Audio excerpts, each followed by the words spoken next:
Sergeant James Sullivan knelt beside Rex, his prized German shepherd, adjusting the tactical vest on the dog's muscular frame as they prepared for another training session at Fort Carson's K-9 facility. 3 days later, during a high-risk operation along the Afghanistan-Pakistan border, James disappeared after their convoy was ambushed. No body recovered. Just a blood-stained dog tag and radio silence. 3 years passed with Rex's whereabouts unknown, until a raid on an illegal dogfighting ring in rural Colorado uncovered a scarred, aggressive, military-trained German shepherd. When the shelter director scanned the microchip and matched it to Sergeant Sullivan's missing K-9 partner, what they discovered about the dog's behavior made the military official's blood run cold. Leave a like and share your thoughts in the comments along with the city you're watching from now. Let's continue with the story. Fort Carson. Colorado stood nestled against the Rocky Mountains like a sentinel, its military presence defining the surrounding community for generations.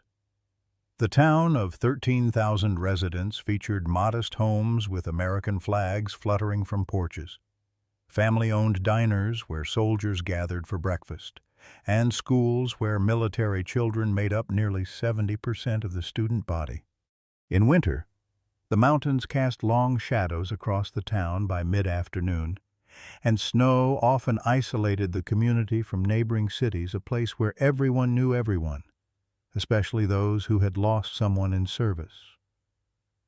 On the eastern edge of town, in a blue 2-story colonial with white trim, Sarah Sullivan stared at the pile of medical bills on her kitchen table. At 38, she looked older, her once vibrant auburn hair now streaked with premature gray, deep lines etched around her blue eyes from years of worry. A former physical therapist who had given up her practice to care for Ethan, Sarah carried herself with the rigid posture of military spouses who've learned to stand tall even when crumbling inside. She'd spent 3 years being both mother and father, holding on to hope long after others suggested she move on, file the death certificate despite the missing in action status. "Mom," called a voice from the living room, "can we leave early for my appointment? I want to stop somewhere first." Sarah glanced at her watch, quickly tucking the bills into a drawer. "Sure, honey. Let me grab my coat." "Better me." Ethan Sullivan sat in his wheelchair by the window, watching snowflakes begin their lazy descent from steel-gray clouds. At 12, he had his father's strong jaw and analytical eyes. But where James had been outgoing and confident, Ethan had grown quiet and introspective since the accident. 3 years ago, just 2 weeks after receiving news of his father's disappearance, Ethan had been struck by a car while riding his bike, the resulting spinal injury leaving him paralyzed from the waist down. His doctors remained cautiously optimistic about partial recovery, but after multiple surgeries and countless therapy sessions, Ethan had managed only minimal movement in his left leg. What hadn't diminished was his intelligence. Ethan maintained straight A's despite frequent hospital stays, and had developed an encyclopedic knowledge of military working dogs, reading everything he could find about them, watching training videos for hours, as if understanding them might somehow bring him closer to his father. The walls of his room were covered with photos of James and Rex during training exercises, medals his father had earned, and diagrams of canine communication patterns Ethan had drawn himself. Rex had been more than James's military partner. The Sullivan family had raised him from a puppy before he officially entered service. For the first 4 years of Ethan's life, Rex had been his protector, playmate, and confidant, until the dog's exceptional abilities led to his selection for specialized military training. The separation had been difficult for young Ethan. but his father promised they'd all be reunited when Rex retired from service. Standing at the kitchen counter making sandwiches for their trip to the hospital, Sarah could hear Ethan talking quietly to his father's photo. She'd caught him doing this frequently, having one-sided conversations, asking questions about advanced dog training techniques, discussing recent developments in search and rescue protocols. Sometimes it broke her heart. Other times it gave her comfort that Ethan maintained this connection, even if she had begun to let go. Major William Harrington had been instrumental in helping Sarah navigate the aftermath of James's disappearance. As James's commanding officer and friend, he'd secured additional benefits for the family, checked in regularly, and recently helped Ethan gain acceptance into a specialized therapy program at the military hospital. At 54, Harrington was the picture of military precision, silver-templed, with a perpetually straight back and formal manner of speaking that never quite relaxed, even in casual settings. Sarah appreciated his help, but found something unsettling in his persistent interest in James's personal effects and mission details. "Mrs. Sullivan, it's Bill Harrington. I was hoping to catch you before your appointment with Dr. Reeves." His voice came through the phone speaker as Sarah packed Ethan's overnight bag for the hospital. "Yes, Major. We're just heading out. I've been meaning to tell you that K9, they recovered from the dogfighting bust. The shelter confirmed it's Rex. Military police are handling it, but given his aggression issues, they're recommending euthanasia. Thought you should hear it from me first before it hits local news." Sarah's hand froze mid-fold over a sweater. They found Rex.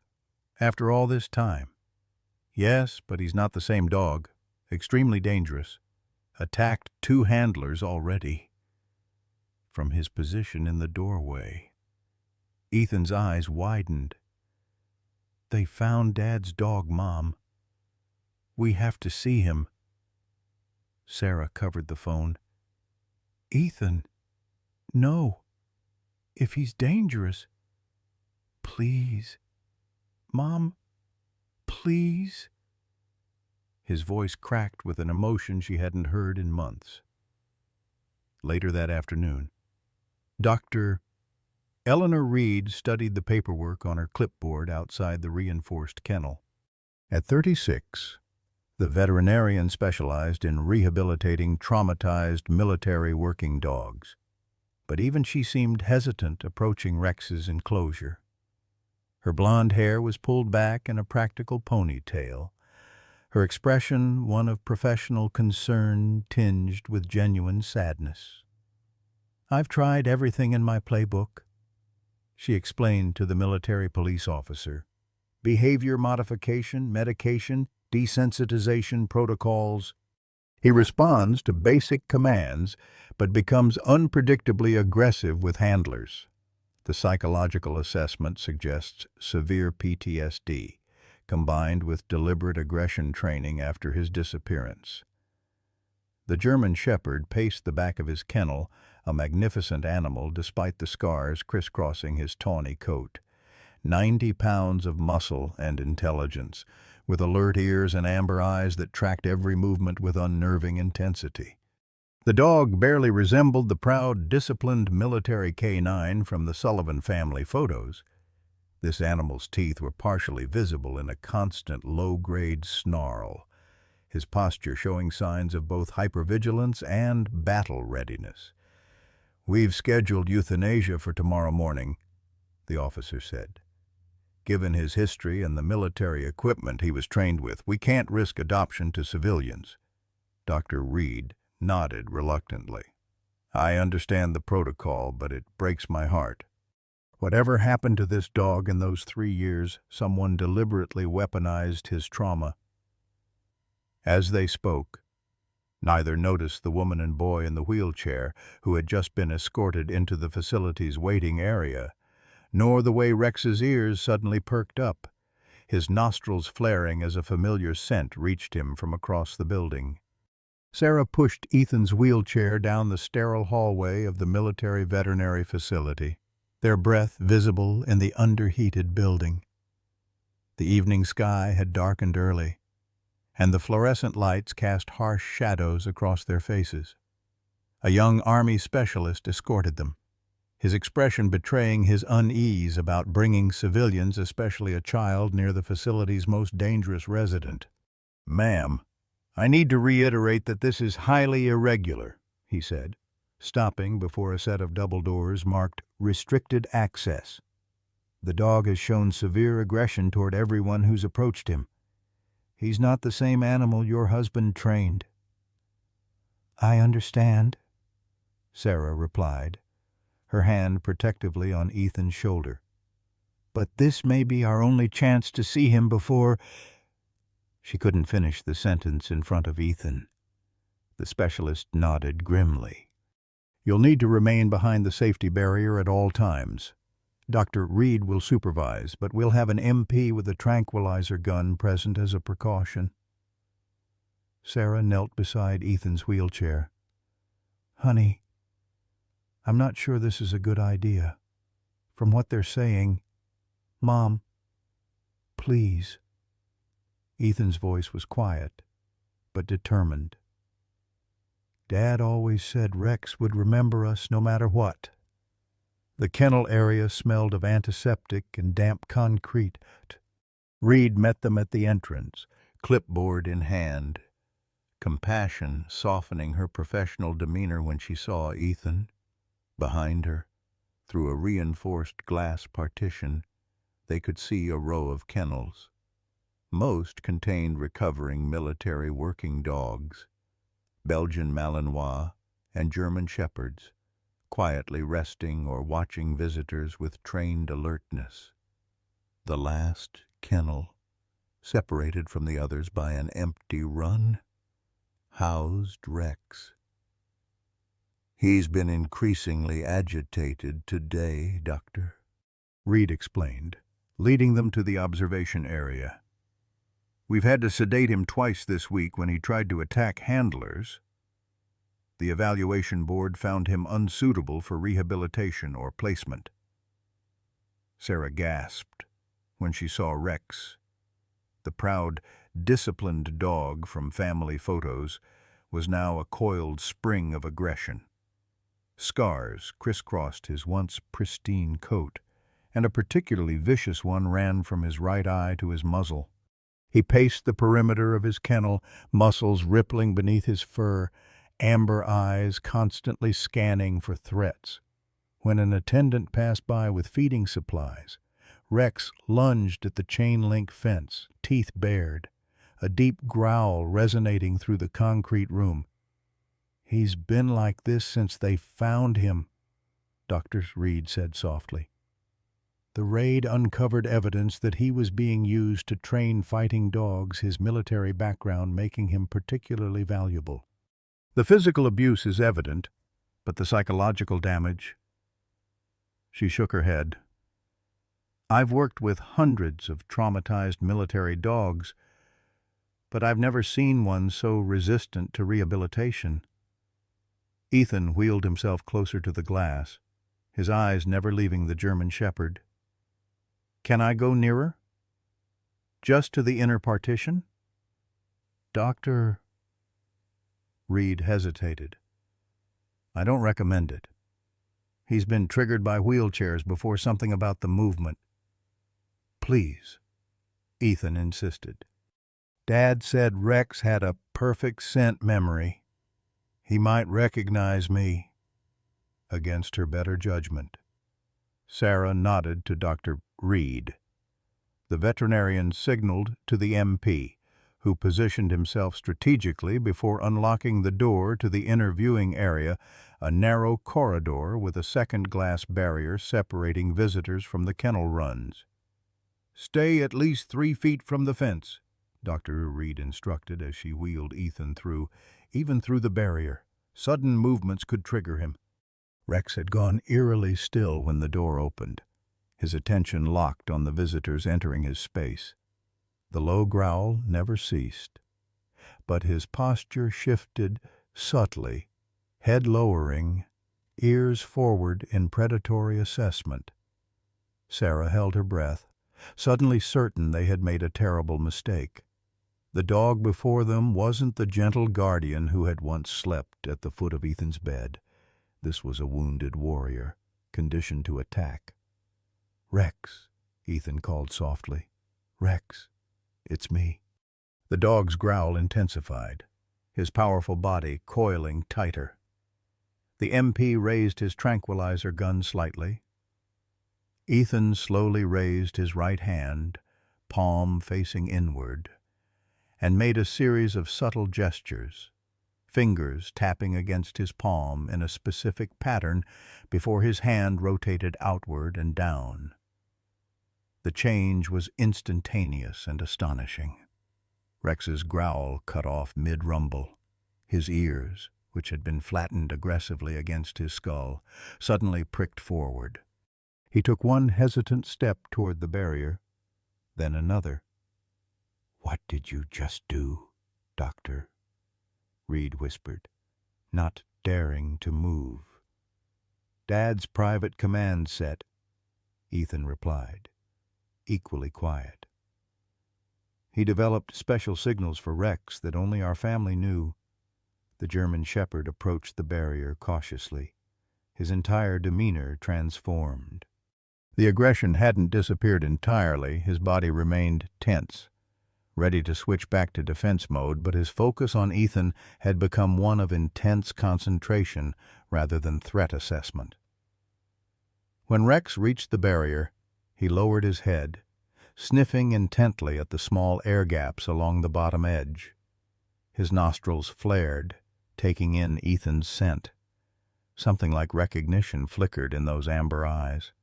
"He remembers," Ethan whispered. Sarah wasn't convinced. "Ethan, be careful. Don't move too quickly." The boy made another gesture, right hand open, two fingers extended, then a circular motion. To everyone's amazement, Rex responded immediately, sitting down directly across from Ethan's wheelchair. "That's impossible," the MP muttered. "We've had trainers working with him for weeks without any compliance."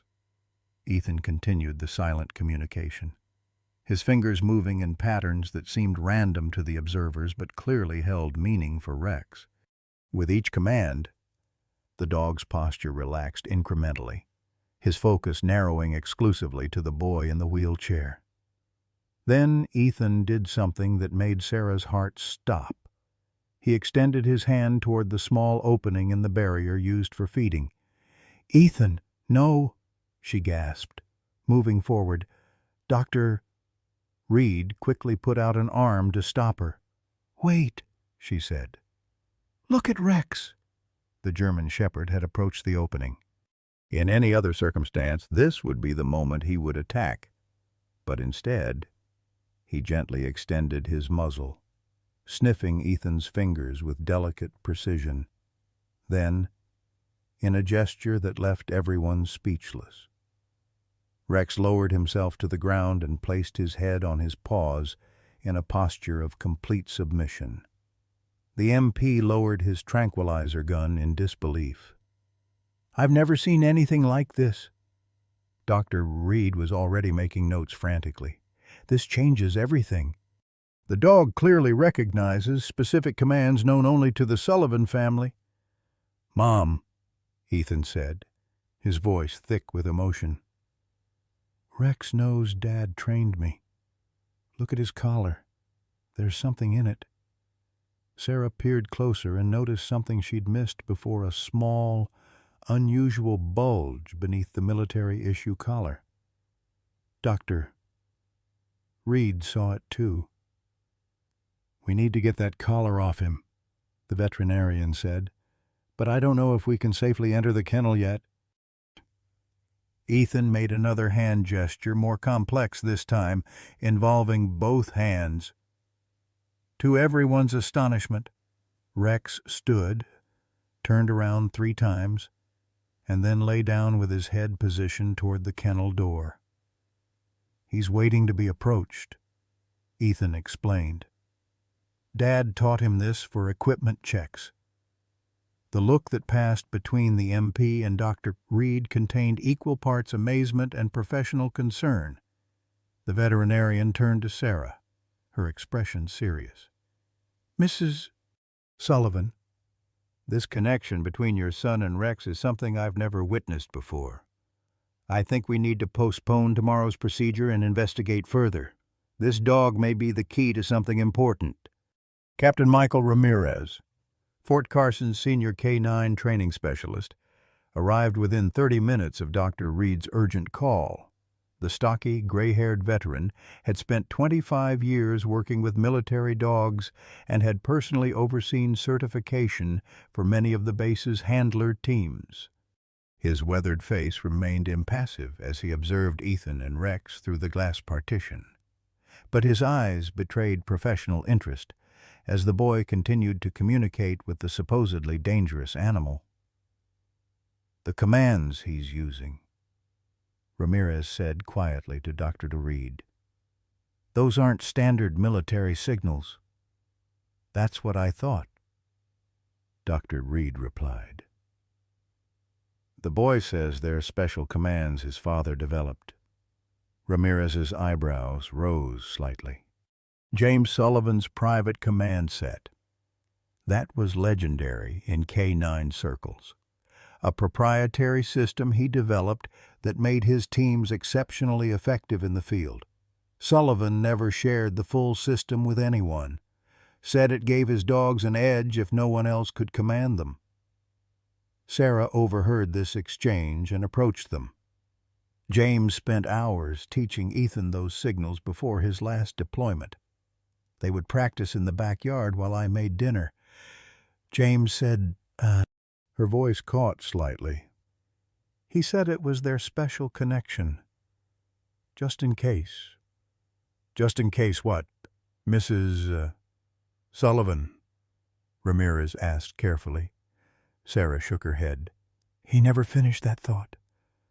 The deployment orders came suddenly, and then he was gone." Ramirez turned his attention back to the boy and dog. Through the barrier, Ethan was executing a complex series of hand movements that had Rex responding with precise, measured actions, lying down, rolling over, offering his paw, and most impressively, retrieving a small rubber toy and placing it gently at the exact spot where Ethan's hand rested against the glass. "I've never seen such precise responses from an animal with documented aggression issues," Dr. Reed said. "It's as if he's two different dogs, viciously hostile to everyone else but perfectly disciplined with Ethan." Ramirez nodded thoughtfully. Sullivan's dogs were always exceptional, and Rex was his masterpiece. Whatever happened to the animal these past 3 years, the core training is still intact but accessible only through these specific commands. He paused, watching the interaction more closely. "There's something else going on here, though. This isn't just obedience. The dog is actively seeking the boy's approval." Dr. Reed turned to Sarah, her decision made. "Mrs. Sullivan, I'm officially postponing the euthanasia order. This case requires further evaluation." She glanced at her watch. "It's getting late. Would you and Ethan be willing to return tomorrow? I'd like to run some controlled interaction tests." Sarah looked torn. "Ethan has a medical appointment tomorrow at the hospital. It's an evaluation for a new surgical procedure that might help with his mobility." "Mom!" Ethan called from the inner room, having overheard. "We can reschedule with Dr. Brennan. This is Rex. Dad's Rex." The plea in his voice was impossible to ignore. Sarah hadn't seen this much animation, this much hope in her son since before the accident. She nodded reluctantly. "I'll see if we can move the appointment," she conceded. "Doctor." Reed smiled gratefully. "Thank you. In the meantime, I'd like permission to carefully remove Rex's collar. Ethan mentioned seeing something unusual. Sarah hesitated. Is that safe? Ramirez stepped forward. With your son's assistance, I believe it is. If he can maintain Rex's current state of compliance, I can safely enter the kennel and check the collar. 20 minutes later, after careful preparation and with Ethan continuously signaling to Rex, Captain Ramirez slowly entered the kennel. The German Shepherd remained in a downstay position, eyes fixed on Ethan through the glass, though his body tensed visibly as the unfamiliar human approached. Good boy. Rex, Ramirez murmured, moving with deliberate slowness. Easy now. With practiced efficiency, he checked the collar, finding a small, nearly invisible seam along its inner surface. Using a specialized tool, he carefully pried open what turned out to be a hidden compartment, waterproof and cushioned. From it, he extracted a small metal object. It's a data storage device, he said, holding it up. Military grade, waterproof. Sarah pressed her hand to her mouth. James? Ramirez quickly retreated from the kennel, securing it behind him. Once safely outside, he handed the device to Dr. Reed, who placed it in an evidence bag. This needs to be turned over to military intelligence, he said, his expression serious. If Sergeant Sullivan hid this on his dog's collar, it contains information he believed was critical enough to conceal. Will we get to know what's on it? Sarah asked. Given the circumstances surrounding your husband's disappearance, I'll make sure you're kept informed of anything not classified. Ramirez promised, though his tone suggested this might be a difficult promise to keep. As they prepared to leave, Ethan made a final series of hand signals to Rex. The dog responded by moving to the back of the kennel and lying down, his eyes never leaving the boy. He'll stay calm now, Ethan explained. Dad taught him to rest and wait when given that command. Dr. Reed looked impressed. That could be extremely helpful for his care tonight. I'll see if it holds after you've gone. In the parking lot, as Sarah helped Ethan into their SUV, Major Harrington's black sedan pulled alongside them. He rolled down his window, his expression concerned. Sarah, Ethan, I heard about your visit to the K9 facility. Is everything all right? Sarah tensed slightly. How did you know we were here? Small base, Harrington replied smoothly. Word travels fast when a dangerous dog suddenly responds to a child. Are you both okay? We're fine, Sarah said. Rex recognized Ethan. He responded to James's training commands. Something flickered across Harrington's face so quickly Sarah might have imagined it. That's remarkable. But, Sarah, I need to caution you that Dog has been through traumatic experiences.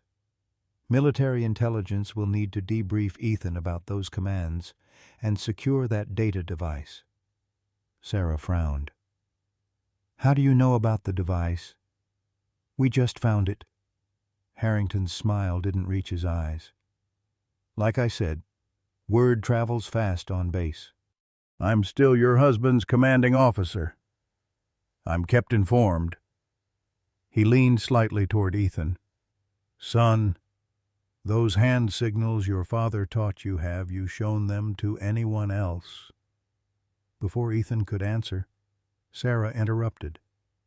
It's been a long day. Bill, we need to get home. Ethan's tired. Harrington nodded, leaning back. Of course.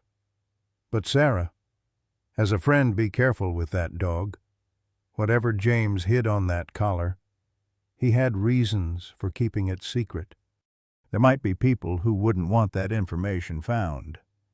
His tone was casual, but something in his eyes made Sarah shiver. Call me if you need anything.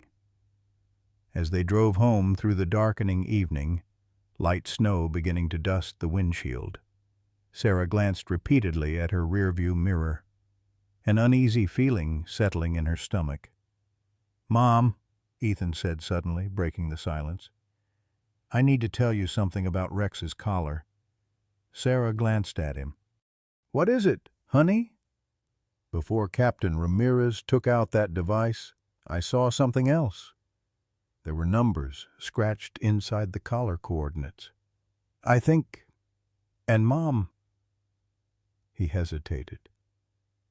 "I recognized them. They're for that old oak tree behind our house where Dad and I used to bury time capsules." Sarah's hands tightened on the steering wheel. "Are you sure?" Ethan nodded solemnly. "Positive. Dad wanted us to find something there." As they turned onto their street, neither noticed the dark sedan that had been following at a distance, nor the way it slowed as they pulled into their driveway before continuing past their house. The morning dawned cold and gray, with weather reports warning of a severe winter storm approaching from the mountains. Sarah stood at the kitchen window, coffee mug clutched in both hands as she stared at the ancient oak tree at the edge of their property. The coordinates Ethan had mentioned weighed heavily on her mind, but investigating would have to wait. Her cell phone rang, startling her from her thoughts. "Mrs. Sullivan, this is Dr. Eleanor Reed.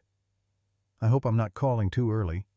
Sarah glanced at the clock. 6:45 a.m. "No, we're up. Is everything all right with Rex?" "That's why I'm calling. Something remarkable happened overnight. After you left, Rex maintained the calm state Ethan induced for nearly 5 hours. When our night staff approached for routine checks, he displayed none of the aggression we've documented previously.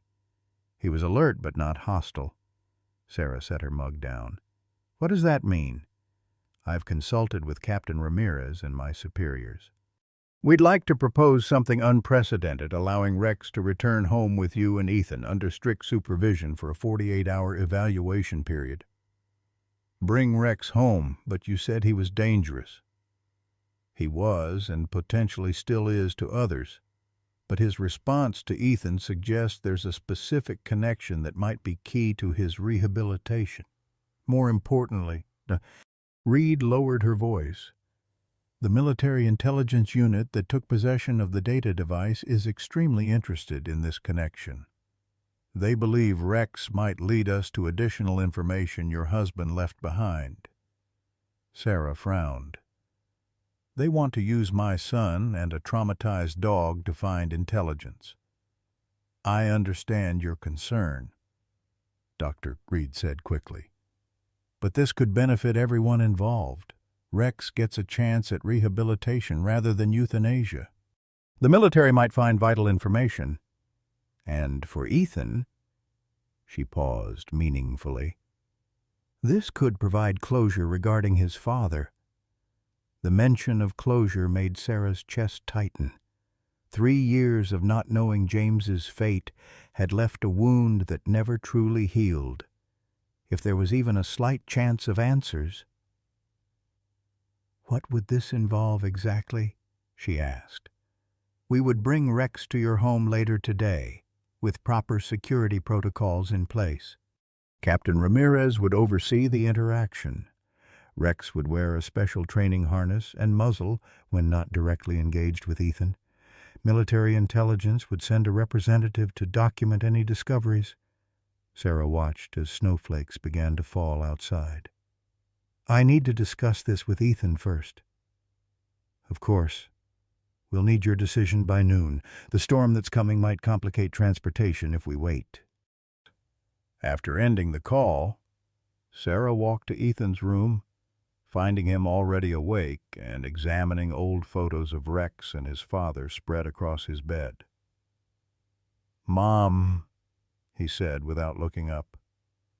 I remembered something else about Dad's commands. There was a special set he called Find Home Protocols. He said they were for emergencies, if Rex ever got separated from his unit. Sarah sat on the edge of his bed. "Honey, Dr. Reed just called.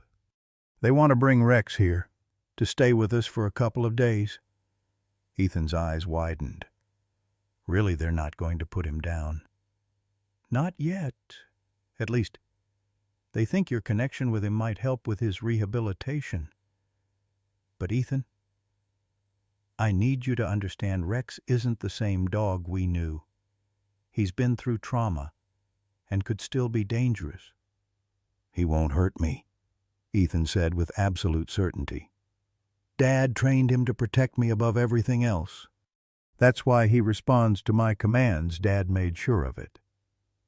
Sarah studied her son's face, seeing James's determination reflected there. "The military also thinks Rex might lead us to more information about what happened to Dad." A shadow crossed Ethan's face. "You mean they think Dad is really gone?" Sarah took his hand. "I don't know, honey, but if there are answers out there, don't you want to find them, even if they're difficult?" Ethan nodded slowly. "I need to know what happened to him. And so does Rex." By early afternoon, their modest home had been transformed into a secure holding area for a military working dog. Captain Ramirez had arrived first, installing temporary gates at key doorways and advising Sarah on creating a safe space for Rex in their finished basement. Dr. Reed followed with her assistant, bringing specialized equipment and emergency protocols. At 2 o'clock, a military transport van pulled into their driveway. 2 handlers carefully unloaded a travel kennel containing Rex. The German Shepherd was wearing a special working harness with multiple handle points for control and a basket muzzle precautions that made Sarah's stomach clench with anxiety. Snow was falling more heavily now, accumulating quickly on the ground as they prepared to transfer Rex into the house. Ethan positioned his wheelchair near the front door, his expression a mixture of excitement and apprehension. "Remember," Captain Ramirez instructed Ethan. "Maintain calm, consistent commands. No sudden movements or loud noises. Even though he responded well yesterday, we're in a new environment now." Ethan nodded, his hands ready to form the special signals that had proven so effective. The handlers maneuvered Rex's kennel into the foyer and prepared to open it. The dog was alert inside, his amber eyes instantly finding Ethan. His body language remained tense but controlled. "Whenever you're ready, son," Ramirez said quietly. Ethan began the sequence of hand commands, speaking softly as he did. "Rex, easy, friend, home now." The transformation in the dog's demeanor was immediate and remarkable. His posture relaxed, ears forward with recognition rather than aggression. When the kennel door was opened, Rex stepped out cautiously but without any sign of the volatile behavior documented in his file. He approached Ethan's wheelchair slowly, sniffing carefully before sitting directly in front of the boy, awaiting further instruction. "I'll be damned," one of the handlers muttered. Dr. Reed was furiously taking notes. "The neurolinguistic response is extraordinary. It's as if the trauma triggers are temporarily bypassed when he processes commands from Ethan." Captain Ramirez nodded, though his attention was focused more on the dog's scanning behavior. "He's running recognition patterns, standard procedure for K9s entering unfamiliar territory. But see how he keeps returning his focus to Ethan. That's his anchor point." Sarah watched from a few feet away, her heart racing, despite everyone's confidence. She couldn't help seeing the powerful jaws behind that muzzle, the muscled body capable of inflicting serious harm. This was not the same dog that had once slept at the foot of Ethan's bed. "Can I touch him now?" Ethan asked. Ramirez nodded cautiously. "Slowly. Keep making the relaxation signal with your other hand." Ethan reached out, his movements deliberate and gentle. When his fingers made contact with Rex's head, the dog closed his eyes briefly, leaning almost imperceptibly into the touch. Something in Sarah's chest loosened at the sight. Over the next hour, Rex was gradually introduced to the house under Ethan's constant guidance. The dog remained vigilant but cooperative, following the boy's wheelchair with focused attention. When they reached the basement area prepared for Rex, Ethan demonstrated more complex commands, showing how Rex would lie down in his designated space, come when called, and return to position. "I think we can try removing the muzzle," Dr. Reed suggested cautiously after observing the sustained compliance. With careful precision, Captain Ramirez unfastened the basket muzzle while Ethan maintained a steady stream of reassuring commands. When the device came off, Rex simply licked his lips once before returning his attention to Ethan, awaiting the next instruction. "Remarkable," Dr. Reed murmured. "Ethan, has Rex always responded this perfectly to your commands?" The boy shook his head. "Dad was his primary handler. I just practiced sometimes. But after Dad showed me the emergency protocols." And he trailed off, suddenly looking uncertain. "Emergency protocols?" Ramirez prompted gently.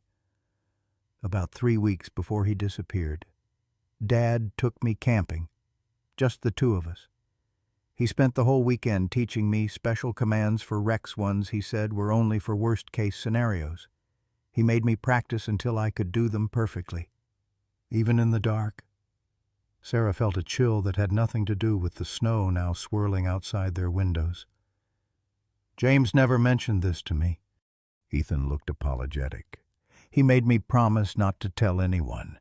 He said it was our secret mission." Captain Ramirez exchanged a significant look with Dr. Reed. "Sergeant Sullivan must have had concerns about his safety prior to his final deployment. These protocols sound like contingency planning." "But why involve Ethan?" Sarah asked, distressed. "He was just a child." "Because children are often overlooked in intelligence operations," a new voice answered from the stairway. A trim, serious-looking man in civilian clothes had joined them, carrying a leather briefcase and brushing snow from his shoulders. "Agent Thomas Crawford, Military Intelligence Division. Sorry I'm late, the roads are getting treacherous." He nodded to Captain Ramirez before addressing Sarah. "Mrs. Sullivan, I've been assigned to the investigation regarding the data device found in Rex's collar." "What was on it?" Sarah asked immediately. Crawford's expression remained professionally neutral. "I'm not at liberty to share specific contents, but I can tell you it contained encrypted mission logs and personal notes made by your husband in the weeks before his disappearance. He clearly suspected something was wrong with the operation." "Wrong how?" Sarah pressed. "That's partly why I'm here," Crawford replied, setting down his briefcase. "The information was fragmented intentionally. We believe Sergeant Sullivan appears to have distributed evidence across multiple channels in case something happened to him." His gaze shifted to Ethan and Rex. "Your son's connection to the dog might be key to finding the remaining pieces," as if understanding he was being discussed. Rex's ears pricked forward, his attention momentarily shifting to Crawford before returning to Ethan. "Ethan mentioned coordinates inside Rex's collar," Sarah said. They point to a location on our property, an old oak tree where James and Ethan used to bury time capsules. Crawford nodded. That aligns with what we've learned so far. Sergeant Sullivan was investigating unauthorized weapons transfers within his unit when he disappeared. The evidence suggests he discovered something significant shortly before his final mission. Are you saying my husband was deliberately targeted? Sarah's voice shook slightly. We don't have conclusive evidence yet, Crawford replied carefully. But the circumstances are suspicious enough to reopen the investigation into his disappearance. Outside, the snow had intensified, wind driving it sideways against the windows. The weather alert on Sarah's phone buzzed. A winter storm warning had been upgraded to a blizzard warning for El Paso County, with expectations of 12 to 18 inches of accumulation overnight. We should check those coordinates soon, Crawford said, glancing at the worsening conditions outside, before the ground freezes completely. Ethan wheeled forward slightly. Rex can help us find it. That's what the Find Home protocol is for. Dad trained him to locate our buried capsules. Crawford looked intrigued. Can you demonstrate that? Ethan nodded, turning to Rex. With a series of hand movements different from the previous commands, he gave instructions that had the dog's entire demeanor shifting to working mode: alert, focused, ready. He needs something with Dad's scent, Ethan explained. Sarah hurried upstairs, returning moments later with one of James's old T-shirts she'd kept in her dresser drawer. With Ramirez's approval, she handed it to Ethan, who allowed Rex to sniff it thoroughly. Find home, Rex, Ethan commanded, using both verbal and hand signals. Find Dad's treasure. The German shepherd's posture changed instantly, head lowering, nose working actively, body language shifting to search mode. He moved toward the basement door, looking back expectantly. He wants us to follow him, Ethan said. As they prepared to venture outside into the intensifying storm, none of them noticed the dark sedan parked half a block away, its windows fogged but windshield wipers clearing just enough space for its occupant to maintain surveillance of the Sullivan home. The storm had transformed from steady snowfall to raging blizzard in the hour they spent preparing to venture outside. Wind howled around the eaves of the Sullivan home, driving snow horizontally across the yard in white sheets that reduced visibility to mere yards. Sarah stood at the back door, doubt creasing her face as she watched Captain Ramirez secure a specialized weather vest over Rex's working harness. "This is insane," she said, turning to Agent Crawford. "We should wait until the storm passes." Crawford zipped his heavy parka and checked his tactical flashlight. "Mrs. Sullivan, I understand your concern, but weather reports indicate this system could stall over the area for the next 36 hours. If there's evidence buried out there, the combination of heavy snow accumulation and ground freeze will make recovery significantly more difficult." "Besides," Ramirez added, adjusting the leash attachment on Rex's harness, "military working dogs are trained to operate in extreme conditions. The cold won't impair Rex's scenting abilities, it might even enhance them." Sarah wasn't convinced. But Ethan had already donned his winter gear, his wheelchair positioned by the door. "Mom, we need to do this for Dad." Dr. Reed approached with a modified snow cover for Ethan's wheelchair. "I've worked with the adaptive sports program at the base," she explained as she attached the weatherproofing. "This should help with traction in the snow. Nevertheless, Captain Ramirez and I will assist with the chair." Sarah relented, recognizing the determination in her son's eyes, the same stubborn resolve James had shown countless times. While she helped Ethan with his gloves, her phone rang. The caller ID displayed Major Harrington's name. "Bill," she answered, stepping away from the group. "What is it?" "Sarah, where are you?" Harrington's voice carried an unusual edge. "I'm at the hospital. Ethan missed his surgical evaluation appointment." Sarah winced, having completely forgotten about the rescheduled appointment amid the morning's developments. "I'm sorry, Bill, with everything happening with Rex." "You're with the dog," Harrington cut in sharply, then seemed to catch himself. "I mean, I understood they were bringing him to your home, but I didn't realize it would interfere with Ethan's treatment. This surgery is critical for his recovery prospects." "We know," Sarah replied defensively. "But some new information came up about James. Agent Crawford from Military Intelligence is here. And Crawford is there." Harrington's tone changed subtly. "What exactly are you looking for, Sarah?" Something in his question raised her guard. "Just trying to understand what happened to my husband. Bill, isn't that what you've been helping us do for 3 years?" A pause. Then, "Of course. It's just I'm concerned about the timing. With this storm, the roads are becoming impassable. Emergency services are already stretched thin." "We're not going anywhere," Sarah assured him, though the group by the door was clearly preparing for just that. "We're staying put until the storm passes." "Good," Harrington said, relief evident in his voice. "Stay safe, Sarah. I'll check on you tomorrow when the road's clear." Sarah ended the call, an uncomfortable feeling settling in her stomach as she rejoined the others. "Everything all right?" Crawford asked, observing her expression. "Fine," she replied automatically, then reconsidered.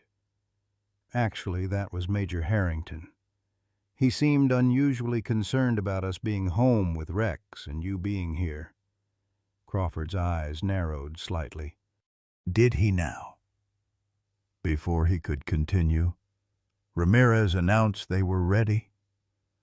The back door opened, unleashing a blast of frigid air and swirling snow into the kitchen.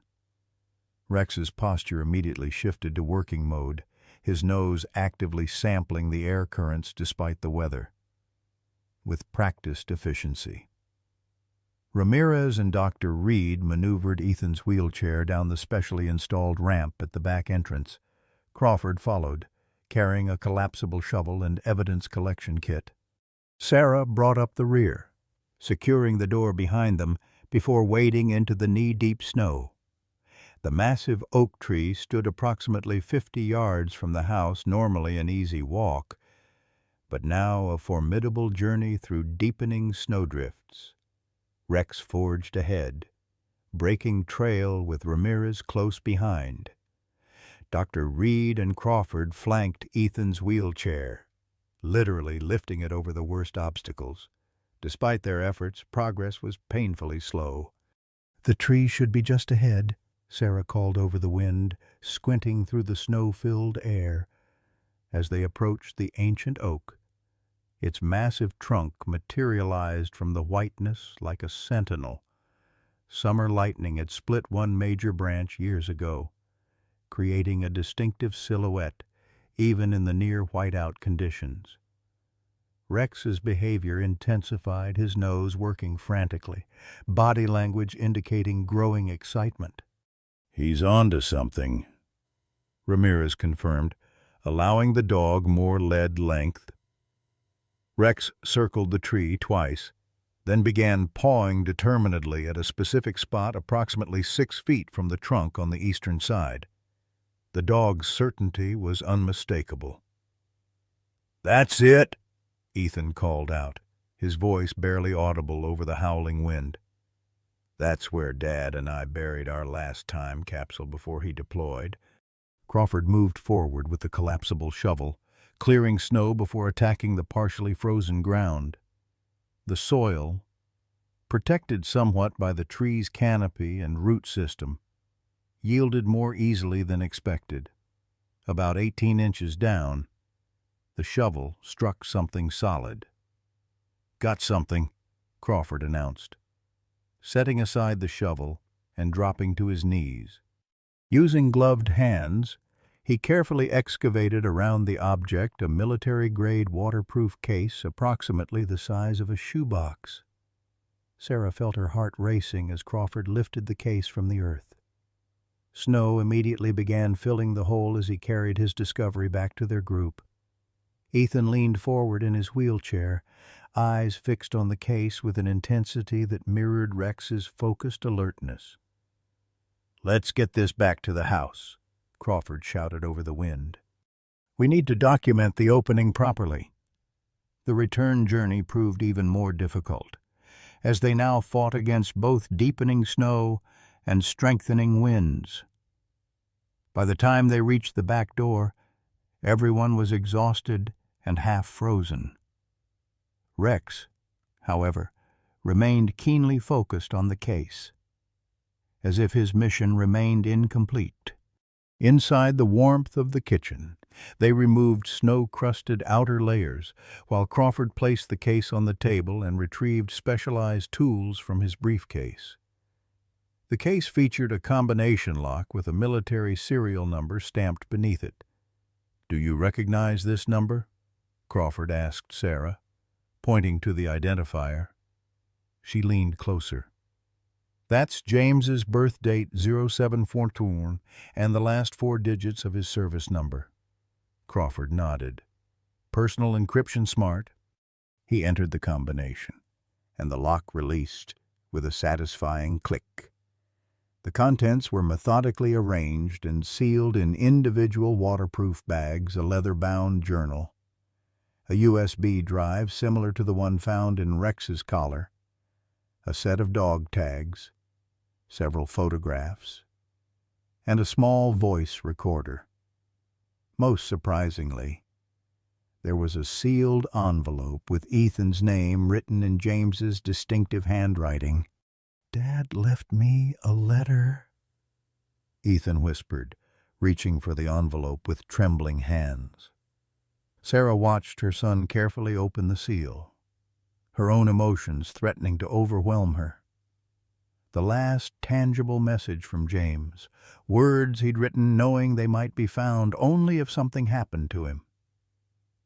As Ethan began reading silently, Crawford carefully documented and extracted the other items. He examined the journal first, flipping through pages filled with James's neat handwriting, dates, locations, and what appeared to be coded entries. "This is significant," he murmured, photographing several pages with his phone. Sergeant Sullivan was documenting unauthorized weapons transfers dating back over 6 months before his disappearance. Sarah forced her attention away from Ethan to focus on Crawford. "What kind of weapons? Advanced systems intended for our Special Forces units?" Crawford replied grimly. "According to these notes, they were being diverted and sold to private military contractors, who then supplied them to parties outside proper channels." He turned another page, his expression darkening. "He names names." "Who?" Sarah asked, her mouth suddenly dry. Crawford hesitated, glancing at Ethan, who remained absorbed in his father's letter. "Several individuals within the command structure at Fort Carson," he said carefully, "including members of his direct chain of command." The implications hung heavy in the air. If James had uncovered an internal weapons smuggling operation, it would explain the suspicious circumstances surrounding his disappearance. "Mom," Ethan's voice broke the tense silence. "Dad knew something might happen to him." He held up the letter, his expression a mixture of pain and pride. "He says he left evidence with people he trusted, but the final proof was with Rex. He says—" Ethan's voice caught. He says Rex knows where to find him. Sarah moved to her son's side, reading over his shoulder. Ethan, if you're reading this, things didn't go as planned. Trust Rex. I've trained him with special protocols only you can activate. He carries the most important evidence and knows the final location. The command sequence is home truth, justice, remember. I love you and your mother more than anything. Be brave, son. Dad. What does that mean, Rex knows where to find him? Sarah asked, looking from Ethan to Captain Ramirez. The K-9 specialist shook his head. Military working dogs are sometimes trained to locate specific individuals by scent, even in complex environments, but across years and distances. It's more likely a metaphor, Crawford suggested. The dog might be trained to find additional evidence that points to what happened to Sergeant Sullivan. Rex, who had been lying quietly near Ethan's wheelchair, suddenly lifted his head, ears alert. A low growl rumbled in his chest, not the aggressive sound they'd witnessed at the facility, but a warning. "What is it, boy?" Ethan asked, making a hand signal for attention. The German shepherd rose to his feet, moving stiffly to the front window where he stood rigid, staring into the storm. The growl intensified. Ramirez joined the dog, peering out into the swirling whiteness. "Can't see anything out there, but these dogs sense things we can't." Crawford's hand moved subtly toward the weapon concealed beneath his jacket. "Mrs. Sullivan, when did you say Major Harrington called?" "About an hour ago," Sarah replied, suddenly uneasy. "He said he was at the hospital." Crawford and Ramirez exchanged a look. "The hospital is on emergency protocols because of the storm," Crawford said quietly. "No routine appointments are being conducted today. They began cancellations yesterday." A cold realization washed over Sarah.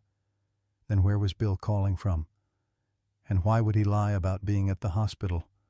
The power chose that moment to fail, plunging the house into sudden darkness broken only by the gray stormlight filtering through the windows. Rex's growl deepened, his attention fixed on something outside none of them could see. "Dr." Reed moved quickly to Ethan's side, her voice low but urgent. "We need to secure these materials and find a safer location within the house. Now." Darkness settled over the Sullivan home like a shroud, broken only by the weak winter light filtering through snow-crusted windows and the tactical flashlight Crawford quickly produced from his pocket. The sudden silence that followed the power failure was eerie. No furnace hum, no refrigerator drone, just the howling wind outside and Rex's continuous low growl. "Everyone stay calm," Crawford said quietly, sweeping his light across the kitchen. "This could be storm-related damage to the power lines." "Or not," Ramirez countered, his military instincts evident in his positioning near the window back to the wall, angle giving maximum visibility with minimum exposure. "Rex doesn't react this way to power outages." Sarah moved to Ethan, placing herself between her son and the windows. The German shepherd maintained his alert posture, muscles tensed beneath his coat, eyes fixed on something beyond human perception in the swirling snow. "We need to move to a more defensible position," Crawford decided, gathering the evidence from the table and securing it in his waterproof case. "Mrs. Sullivan, is there a room without external windows? Preferably with a solid door." "The storage room off the basement," Sarah replied, her mind racing. It was originally a cold cellar concrete walls, one steel door, no windows. "Perfect. Dr. Reed, help me with Ethan's chair. Captain, rear security." With practiced efficiency that spoke of his military background, Crawford orchestrated their retreat. Sarah led the way with a flashlight from the kitchen drawer, guiding them through the darkened house toward the basement stairs. Rex stayed close to Ethan's wheelchair, occasionally looking back toward the front of the house, his growls subsiding to watchful silence. The basement stairs presented a challenge for Ethan's wheelchair, but Crawford and Ramirez worked together to carry both boy and chair down safely. They had just reached the basement level when a sound from upstairs froze them in place, the unmistakable creak of the rear kitchen door being carefully opened. "Someone's inside," Sarah whispered, her pulse pounding in her ears. Ramirez silently drew his sidearm, nodding to Crawford, who had already positioned himself between the stairs and the group. Rex's hackles rose, but Ethan kept a hand on the dog's harness, using the specialized calming signals to keep him quiet. "The storage room," Crawford mouthed, pointing. They moved silently across the basement toward the heavy steel door of the old cold cellar. Sarah's hands trembled as she worked the key into the lock, keenly aware of every sound from upstairs footsteps now, multiple sets, moving with deliberate stealth through her home. The storage room was cool and musty, lined with concrete walls and shelving units stocked with emergency supplies. James had always been meticulous about preparation. Crawford ushered everyone inside before pulling the door nearly closed, leaving just enough space to monitor the basement area.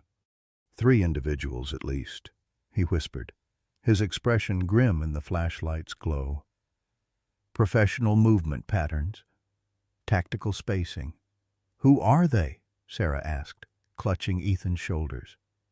"Given the timing, I'd say they're here for what we just found," Crawford replied, "which means someone knew about Sergeant Sullivan's evidence cache and has been monitoring us."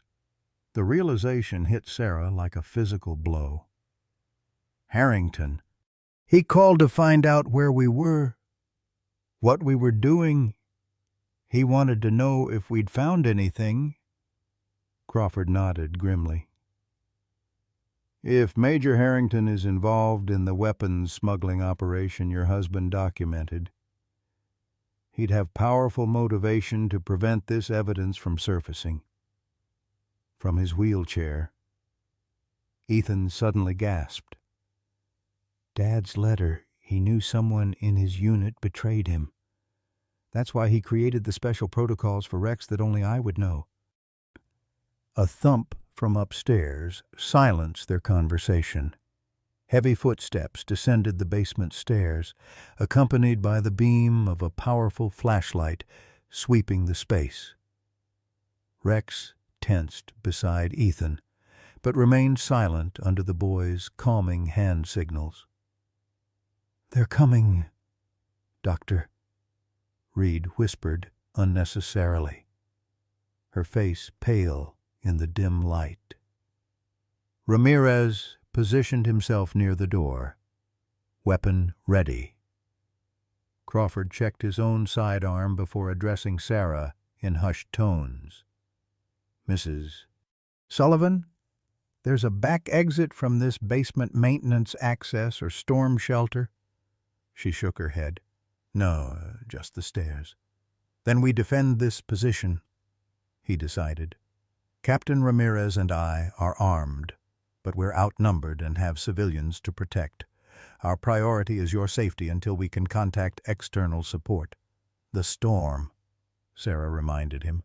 "Emergency services are already stretched thin, and cell reception is compromised," Crawford confirmed, checking his phone. "No signal." The intruders had reached the basement level now, their tactical lights cutting through the darkness as they methodically searched the space. "Check everything," a muffled voice ordered. "The evidence has to be here somewhere. And remember, no witnesses." Sarah felt ice flood her veins at those words. These men weren't just here to retrieve documents, they intended to eliminate everyone who had seen them. She pulled Ethan closer, feeling his body trembling against hers. "Mom," he whispered, "Rex can help us." Before she could respond, one of the flashlight beams swept past the partially open storage room door. A voice called out, "Over here, I found something." What happened next unfolded with terrifying speed. As the footsteps approached their hiding place, Crawford and Ramirez exchanged a silent communication before taking positions on either side of the door. The moment a black-gloved hand pushed it open, they moved in coordinated assault, Ramirez grabbing the intruder's weapon arm, while Crawford delivered a stunning blow to the man's solar plexus. The surprise gave them momentary advantage, but the commotion alerted the other intruders. Gunshots exploded in the confined basement space, the muzzle flashes briefly illuminating masked figures in tactical gear. Sarah pulled Ethan to the floor behind a storage shelf, covering his body with hers as bullets splintered wood around them. In the chaos, Rex suddenly lunged forward, breaking free from Ethan's grasp. The German Shepherd launched himself toward one of the attackers with military precision, not going for the throat as an attack dog might, but targeting the weapon arm with a bone-crushing bite that sent the gun clattering across the concrete floor. "Rex, protect," Ethan shouted, using both verbal and hand commands. The dog responded with astonishing discipline, positioning himself between the Sullivan family and the remaining threat. His snarling aggression was now channeled with purpose. This was what he had been trained for. The dangerous capability that had earned him a death sentence now deployed in defense of his family. Crawford managed to subdue the first intruder, securing the man's wrists with plastic restraints from his tactical vest. Ramirez was locked in struggle with another, their silhouettes grappling in the semi-darkness. The third attacker retreated up the stairs after Rex's intervention, but the sound of more footsteps above suggested reinforcements had arrived. "We're trapped," Dr. Reed whispered, pressing herself against the concrete wall. Sarah's mind raced desperately. The storage room had become a kill box, one entrance, no escape, and determined attackers with superior numbers. Her gaze fell on James's emergency supplies along the back wall specifically, the old ham radio equipment he'd maintained for civil defense emergencies. "Crawford," she called urgently, "that radio might still work on battery power. We could call for help." The agent nodded grimly as he finished securing his prisoner. "Worth a try, but we need time," as if understanding the situation. Rex positioned himself at the doorway, a living barrier between the family and approaching danger. The dog's powerful body trembled not with fear but with controlled aggression, a weapon primed and ready. "Ethan," Sarah whispered, her voice breaking, "tell Rex to hold them off as long as he can." Tears streamed down her son's face as he gave the command a complex series of hand signals that transformed the already alert dog into a sentinel of last resort. Rex's response was immediate. He took position at the narrowest part of the doorway, his stance widening, teeth bared in silent warning. "He'll protect us until his last breath," Ethan said, his voice thick with emotion. "Just like Dad trained him to." Above them, more intruders entered the house. Heavy footsteps moved purposefully across the floor, heading for the basement stairs. Time was running out. The ancient ham radio crackled with static as Crawford worked the dials, his movements precise despite the pressure. Dr. Reed had helped Sarah drag the heavy equipment from the storage shelves, while Ramirez maintained a defensive position alongside Rex at the doorway. The subdued intruder lay bound in the corner, his tactical mask removed to reveal a face None of them recognized a professional mercenary rather than military personnel. This is Agent Thomas Crawford, Military Intelligence Division. Authentication code Sierra Echo 725. Crawford spoke urgently into the microphone. Emergency situation at 1478 Pinecrest Drive, Fort Carson residential area. Armed hostiles, civilians in danger, requesting immediate tactical response. Static answered him, broken occasionally by fragments of voices, the storm interfering with transmission. Crawford repeated the message, adjusting frequencies with growing frustration. "Try the emergency band," Sarah suggested, pointing to a switch on the side panel. "James always said it had better penetration during weather events." Crawford made the adjustment, and the quality of transmission improved slightly. A fragmented response came through, receiving your transmission. Storm conditions. Response time approximately. Before they could hear the estimated arrival time, a burst of gunfire erupted from the basement. Ramirez ducked back into the storage room, blood streaming from a graze wound on his shoulder. "2 more hostiles on the stairs," he reported grimly. "Professional tactics, military-grade weapons. They're trying to flank our position." Rex maintained his guard at the doorway, his powerful body tensed for action, a low, continuous growl emanating from deep in his chest.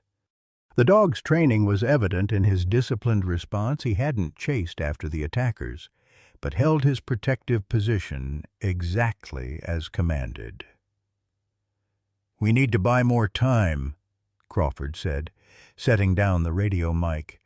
"Help is coming, but this storm is hampering response." From his position on the floor where Sarah had sheltered him behind a heavy metal cabinet, Ethan suddenly spoke up. "The Home Truth Justice Remember sequence Dad's letter said it was a special protocol for Rex." "What kind of protocol?" Ramirez asked, applying pressure to his wound. "I don't know exactly," Ethan admitted. "But Dad said Rex carried the most important evidence and knew the final location." Crawford's expression sharpened with interest despite their dire situation. "It's worth trying. What do we have to lose?" Sarah helped Ethan sit up straighter as he called Rex to his side. The German shepherd hesitated momentarily, torn between his guard duty and the command from his secondary handler.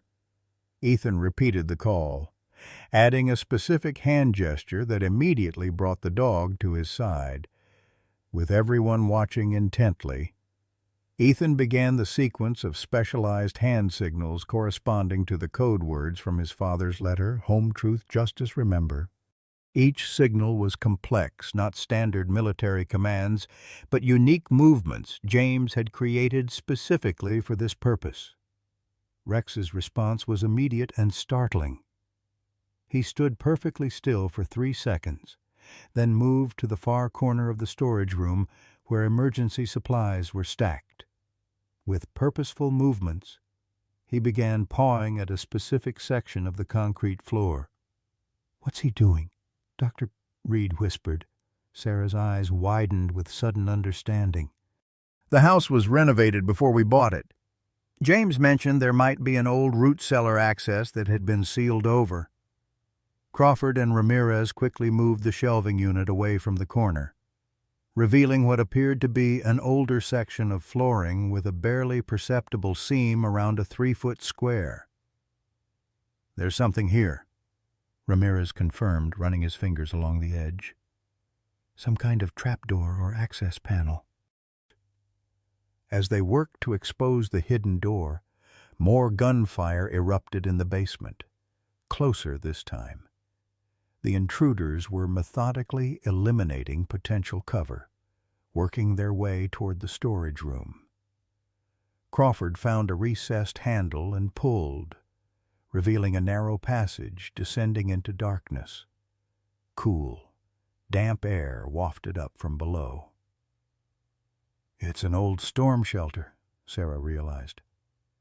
Independent from the house probably predates the original construction. "Can Ethan's wheelchair fit, Doctor?" Reed asked urgently. Ramirez examined the opening. "Not likely. The passage is narrow and appears to have stairs." Sarah made an immediate decision. "I'll carry him." Before anyone could argue, she addressed her son directly. "Ethan, honey, we need to leave the chair behind." The boy nodded bravely, though fear shone in his eyes. As Sarah lifted him from the wheelchair, his body felt painfully light in her arms, a stark reminder of how much muscle mass he'd lost since the accident. "Everyone down! Now!" Crawford ordered as another burst of gunfire hit dangerously close to their position. "Ramirez, you lead with the light. Mrs. Sullivan and Ethan next. Then Dr. Reed. I'll bring up the rear with the evidence and cover our escape." Rex positioned himself beside Ethan, clearly intending to stay with the boy. As Ramirez disappeared into the passage, Sarah followed with Ethan in her arms, the German shepherd moving smoothly alongside them. The passage was narrow and steep, forcing them to descend single file into increasing darkness. The air grew colder and damper as they moved deeper, the sounds of gunfire above becoming muffled and distant. After about 20 feet of descent, the stairs leveled out into a small chamber with an earthen floor. Ramirez's flashlight revealed rough stone walls and what appeared to be a horizontal tunnel extending from the far side of the chamber. "Looks like an old bootlegger's passage," he observed. "Probably connects to the ravine behind the property." As the others joined them in the chamber, Crawford carefully sealed the trap door above. "That won't hold them long once they discover it, but it might buy us some time." "Which direction should we go?" Sarah asked, adjusting Ethan's weight in her arms. Before anyone could answer, Rex moved purposefully toward the tunnel, then stopped and looked back at them, clearly indicating they should follow. Dad always said Rex had the best instincts he'd ever seen in a working dog. Ethan said softly, "I think he knows where to go." With few alternatives, they followed the German shepherd into the earthen tunnel, their progress slow in the confined space. Sarah's arms burned with the effort of carrying Ethan, but she pushed forward, driven by maternal determination to get her son to safety. After what seemed like an eternity, the tunnel began to slope upward. Rex maintained his position at the front of their group, occasionally stopping to ensure they were following. His behavior had transformed completely from the aggressive, traumatized animal at the facility. He moved with purpose and clarity, as if fulfilling a long-awaited mission. Eventually, the tunnel ended at another set of crude stairs, leading up to what appeared to be a trapdoor, similar to the one they'd entered through. Ramirez climbed up to investigate, pushing cautiously against the wooden barrier. "It's blocked by something heavy," he reported, "and frozen shut from the outside temperatures." Crawford joined him, and together they applied enough force to create a small opening. Snow immediately sifted through the crack, confirming they had reached an exit to the surface.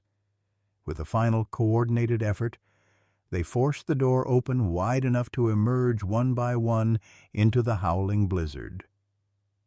They found themselves in a small ravine approximately 200 yards behind the Sullivan property, the exit concealed by a dilapidated shed that had partially collapsed from age and snow load. "Where now, Doctor?" Reed shouted over the wind, helping Sarah and Ethan navigate through thigh-deep snow. "We can't stay exposed in this weather." Ramirez pointed through the driving snow toward barely visible lights in the distance. "There's a ranger station about half a mile along this ravine. It's our best chance for shelter and communication." As they began their difficult trek through the storm, Rex suddenly stopped, his attention fixed on a particular direction. Despite the group's movement away from him, The dog remained stationary, his posture suggesting he was sensing something important. "Rex wants us to go another way," Ethan called out. Crawford looked skeptical. "The ranger station is our best option for survival." "Wait," Sarah said, remembering James's letter. "Rex knows the final location. That's what the protocol activated." Despite his professional judgment, Crawford hesitated. Mrs. Sullivan, following a dog into a blizzard against known shelter. "Not just any dog," Sarah interrupted. "A military-trained canine with specific programming from my husband. If James encoded these instructions, he had a critical reason." After a moment's consideration, Crawford nodded. "We'll follow the dog, but at the first sign of trouble, we divert to the ranger station." With Rex leading the way, they altered their course into the teeth of the storm. The German Shepherd moved with surprising confidence despite the whiteout conditions, occasionally circling back to ensure they were following. After 20 minutes of grueling progress, they approached what appeared to be a small cabin nestled among trees at the edge of the ravine. "That's Davis's old hunting cabin," Sarah realized, recognizing the location despite the snow. "It was abandoned years ago after the owner died." As they drew closer, Rex's behavior became increasingly animated. He rushed ahead to the cabin's door, pawing urgently at the weathered wood. Crawford approached cautiously, weapon ready. "Stay back until I clear it." He tested the door, finding it unlocked, and pushed it open slowly. The interior was dark and appeared empty at first glance, but as Crawford swept his flashlight around the small space, the beam illuminated something that made his breath catch. On the far wall, barely visible in the dim light, was a series of maps, photographs, and documents an intelligence-gathering station that had clearly been active recently. And in the center, a military photo of James Sullivan alongside images of the weapons smuggling operation he had been investigating. "My God," Crawford whispered. This wasn't just about evidence collection. Sergeant Sullivan was building a case from inside a safe house. As they all crowded into the cabin, seeking shelter from the storm, Rex moved to a specific corner and began pawing at the floorboards with increasing urgency. "He's found something else," Ethan said, his voice trembling with a mixture of exhaustion and excitement. Ramirez helped Crawford pry up the loose floorboard, revealing a hidden compartment containing a waterproof tactical case. Inside was a digital recorder, more documents, and most surprisingly, a recent military identification card. Crawford examined the ID with stunned disbelief before showing it to Sarah. "This was issued 8 months ago," he said quietly. "Mrs. Sullivan, according to this evidence, your husband didn't die 3 years ago. He went deep undercover to investigate the weapons smuggling operation from within." Sarah stared at the identification card in Crawford's hand, her world tilting on its axis. The photo showed her James with a beard and longer hair, but unmistakably alive 8 months ago. Her hand trembled as she reached for the card, studying the face she had mourned for 3 years. "How is this possible?" she whispered, her voice barely audible over the howling wind outside. "We were told his unit was ambushed. They gave me his dog tags covered in blood." Crawford's expression was grim as he examined the other contents of the hidden cache. "It appears Sergeant Sullivan discovered the weapons smuggling operation before his team's final mission. Based on these documents, he suspected someone high in the command chain was involved and didn't know who to trust." He held up a sealed military file. This suggests he approached military intelligence directly and was placed in deep cover to gather evidence from within. They faked his death, Ramirez said quietly. Classic protocol for high-risk infiltration: eliminate all connections to the operative's former life, including family ties. They let me believe he was dead? Sarah's voice cracked. Let our son grieve for 3 years while James was alive somewhere. Dr. Reed placed a gentle hand on Sarah's shoulder. A terrible sacrifice, but potentially necessary if the operation was as dangerous as this evidence suggests. Ethan, seated on an old wooden chair they'd found in the cabin, looked up from the documents he'd been examining. Dad couldn't tell us because it would put us in danger, he said with a wisdom beyond his years. But he left a way for us to find out once it was safe through Rex. The German shepherd had positioned himself beside Ethan, his mission apparently fulfilled for now.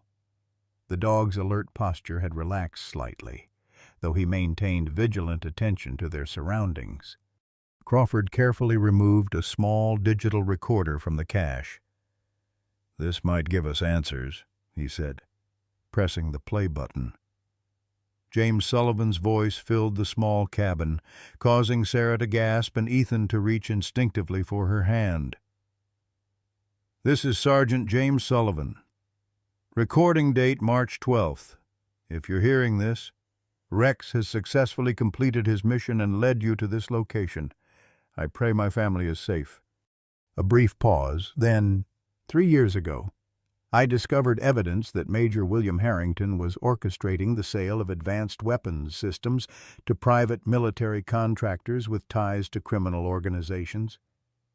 The operation was extensive, involving several officers at Fort Carson and millions in illegal profits.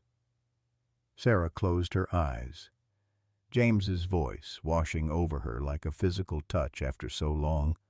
When I reported my findings to military intelligence, they determined the conspiracy was too widespread to address through normal channels. The decision was made to fake my death and insert me into Harrington's operation as a new recruit, a dishonorably discharged former ranger named Michael Dawson. Another pause, longer this time. I agreed to this knowing I would lose everything: my family, my identity, my life as I knew it. The hardest thing I've ever done was knowing Sarah and Ethan would believe I was dead. Ethan squeezed his mother's hand tighter as tears streamed down her face. Over the past 3 years, I've gathered comprehensive evidence against Harrington and his network. 3 months ago, I uploaded the complete file to military intelligence, triggering the final phase of the operation. Arrests were scheduled to begin last month, but something went wrong. My handler missed 2 consecutive check-ins, and I discovered surveillance on my cover apartment. I believe Harrington has identified me, or the operation has been compromised. The recording continued, James's voice growing more urgent. I've distributed evidence in multiple secure locations. This is the final repository, containing the complete names, dates, and financial records of everyone involved. The most damning evidence against Harrington is embedded in Rex's secondary microchip location data, proving Harrington's presence at illegal weapons exchanges. Crawford and Ramirez exchanged shocked glances at this revelation. If you're hearing this, I'm either in extreme danger or dead. The last intelligence I gathered indicated Harrington was planning to move a major shipment of prototype weapons systems through Fort Carson next week. After that, he intends to eliminate all loose ends, including me. A heavy sigh carried through the recording. Sarah? Ethan, if you're listening, please know that everything I did was to protect you and make the world safer for Ethan's future. I love you both more than life itself. The recording ended. leaving them in stunned silence broken only by the storm's persistent howl. Crawford was the first to recover, his training taking over. This explains why Harrington has been so interested in Rex since he was recovered. The dog literally carries digital evidence that could put him away for life. And why the shelter reported unusual interest from military personnel about Rex's euthanasia schedule, Dr. Reed added. They weren't concerned about a dangerous dog they needed to eliminate evidence. Ramirez checked his wound, which had begun bleeding again. The question now is, where is Sergeant Sullivan if his cover was blown 3 months ago? The unspoken implication hung heavy in the air. If James had been identified as an undercover operative 3 months ago, his survival was unlikely. Sarah refused to entertain that thought. "He's alive," she said firmly. "He survived 3 years undercover. He wouldn't be careless enough to get caught at the end." She looked at the German shepherd with sudden realization. Rex found his way back to us after being taken for dogfighting. James would have contingencies, ways to contact us if it became safe. Crawford nodded slowly. "It's possible. If Sullivan believed the operation was compromised, he might have arranged for Rex to be found, knowing the dog would eventually lead us here." "The second microchip," Dr. Reed said suddenly. "Standard military K9s have identification chips between their shoulder blades, but James mentioned a secondary chip with location data." All eyes turned to Rex, who sat alertly beside Ethan's chair. "I can check him with my phone," Dr. Reed said, pulling out a specialized veterinary app. Military working dogs have RFID chips that can be read with the right equipment. As she scanned Rex's body, Crawford moved to the cabin's single window, carefully parting the frost-covered curtain to check outside. "The storm's intensity is decreasing. We should be able to make it to the ranger station within the hour if conditions continue improving." Dr. Reed's phone emitted a soft beep. "Found it. There's a secondary chip near his chest harness attachment point. It's a newer model with enhanced storage capability." "Can you access the data?" Ramirez asked. "Not directly, but I can confirm it's active and contains significant stored information." Crawford rejoined them, his expression serious. "Once we reach the ranger station, I can call in a secure extraction team. This evidence needs to be protected at all costs." Sarah nodded, but her focus remained on the recorder in her hands. She pressed the play button again, skipping through the message they'd already heard, hoping for any additional information about James's whereabouts. Near the end, after what they'd thought was the conclusion, James's voice returned in what seemed like a hastily added addendum. "Final note, recorded April 18th. My position has been definitively compromised. Harrington knows who I am and has dispatched a mercenary team to eliminate me. I've arranged for Rex to be discovered at the dogfighting operation we raided last week. His aggression training will keep him alive until Ethan can find him. If you've made it this far, there's one more thing you should know." A long pause. "The medicine cabinet. Sarah, remember our honeymoon? I love you both. Goodbye." The recording clicked off definitively this time. Sarah's eyes widened in understanding. "The medicine cabinet in our bathroom," she whispered. "There's a hidden compartment behind it where we used to hide valuables. We installed it after our honeymoon in Barbados when we stayed at that old colonial hotel with secret passages, which is probably now being searched by Harrington's men," Crawford said grimly. "We need to get this evidence to safety before attempting to return to your home." They prepared to leave the cabin. Bundling up against the still formidable but diminishing storm, Ramirez fashioned a makeshift carrier for Ethan using canvas found in the cabin, creating a backpack-like sling that would allow them to transport him more efficiently through the snow. As they stepped outside, Rex suddenly tensed, his attention fixed on the trail leading back toward the Sullivan house. A low growl emanated from his chest, the warning they had come to recognize. "Someone's coming," Ramirez said quietly, drawing his weapon despite his injured shoulder. Crawford positioned himself protectively in front of Sarah and Ethan, his own weapon ready. "Dr. Reed, take Mrs. Sullivan and the boy toward the ranger station. Ramirez and I will delay any pursuit." "No," Sarah said firmly. "We stay together. James would want his son protected by both of you." Before Crawford could argue, the sound of approaching footsteps in the snow became audible. Rex's growl intensified, but he remained at Ethan's side, awaiting command. A figure appeared through the swirling snow, a man moving with military precision despite obvious exhaustion and injury. He stopped about 30 yards away, raising empty hands to show he was unarmed. "Federal agent," he called out. "Thomas Crawford. Identify yourself." Sarah felt her heart stop as the man moved closer, his features becoming clearer through the diminishing snowfall.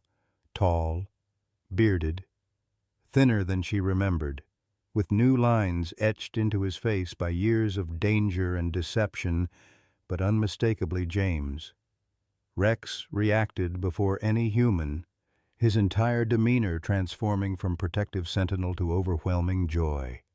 The German shepherd bolted toward the approaching figure, covering the distance in powerful bounds before nearly knocking the man over in his excitement.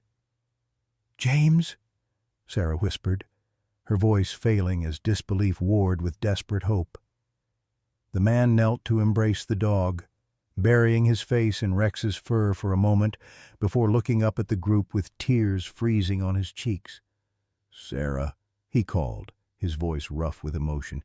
"Ethan!" What followed seemed to happen in slow motion. Crawford lowered his weapon.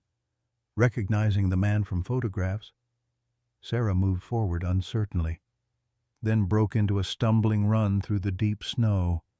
James rose to meet her, catching her in arms that shook with exhaustion and emotion.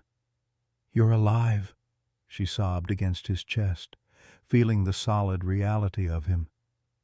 "You're really alive." "I'm so sorry," he whispered into her hair. "So sorry for everything you've been through." Ethan watched from Ramirez's arms, tears streaming down his face. When James finally looked up and saw his son, the boy who had walked when he left, now, carried in a makeshift sling, his expression crumpled with grief and love. He moved toward Ethan, with Sarah still clinging to his side. Rex bounding through the snow beside them. When he reached his son, James gently touched Ethan's face, as if confirming he was real. "Dad," Ethan whispered, reaching for him. James gathered his son into his arms, holding him with fierce protectiveness. "I'm here now," he promised, his voice breaking. "And I'm never leaving again." As the reunited family embraced in the clearing snow, Crawford and Ramirez maintained vigilant watch on their surroundings. The danger hadn't passed. Harrington and his mercenaries were still in pursuit, but for this moment, in this snow-covered clearing, a family long fractured had finally been made whole. Rex circled them protectively, his mission fulfilled at last.